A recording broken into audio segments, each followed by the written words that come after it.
जी दोस्तों, सिंधी मौसीक़ी में वॾो नालो सुहिणा लॻंदा अली वाला वरी मेला नसीबनि जा। तुफ़ैल संजराणी जी तबियत तमामु बहितर थी रही आहे ऐं वधीक दुआउनि जी ज़रूरत आहे। अल्हम्दुलिल्लाह सिंधी गुलकार तुफ़ैल संजराणी जी तबियत बहितर आहे ऐं खेसि वधीक दुआउनि जी ज़रूरत आहे। सभिनी परस्तारनि ख़ैर ख़्वाहनि धुरियुनि खे दुआ जी अपील कजे थी।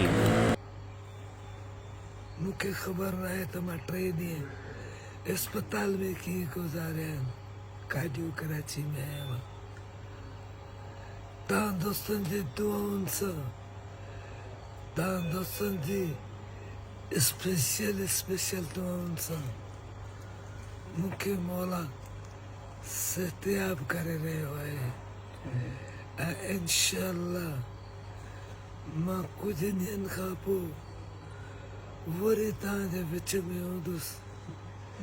पंहिंजे मन में मच ॿारे इहे मेला नसीबनि जा मां सोहरा साहिब जो तमामु घणो थोरो आहियां।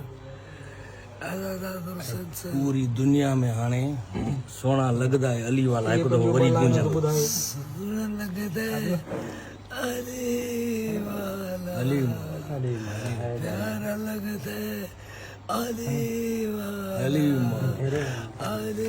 मौला, अली मौला। मुझे पहचान जितने भी दोस्त हैं मुझे लिए दुआ कर इंशाअल्लाह ताला मां जल्द सिहतयाब थी। मां हिननि माण्हुनि जे लाइ पैदा थियो आहियां, हिन दुनिया जे लाइ पैदा थियो आहियां।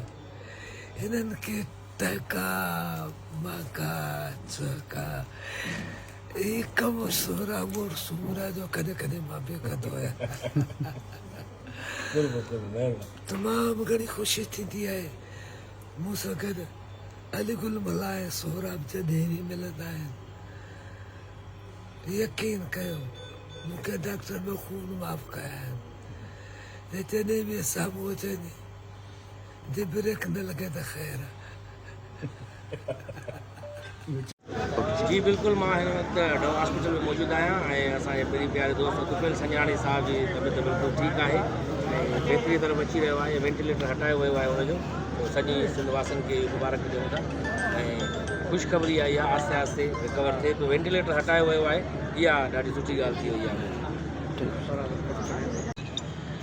सरगम बाबा साईं दुआ कयोसि, हाणे ख़तरे मां ॿाहिरि आहे, तबियत हाणे बिल्कुलु ठीकु थी वेंदसि। बसि दुआ कयो, ॿ टे ॾींहं लॻंदा, अञा ट्रीटमेंट हलेसि थी। तव्हांजी दुआनि जे तवसुल सां हाणे संजराणी साहिबु ख़तरे मां ॿाहिरि आहे, तक़रीबन बहितरी तरफ़ आहे। बसि दुआ कयोसि त जल्द अज जल्द तव्हांजे विच में वरी मेला नसीब जा सुहिणा लॻंदा अली वारा तव्हांजे कलाम में।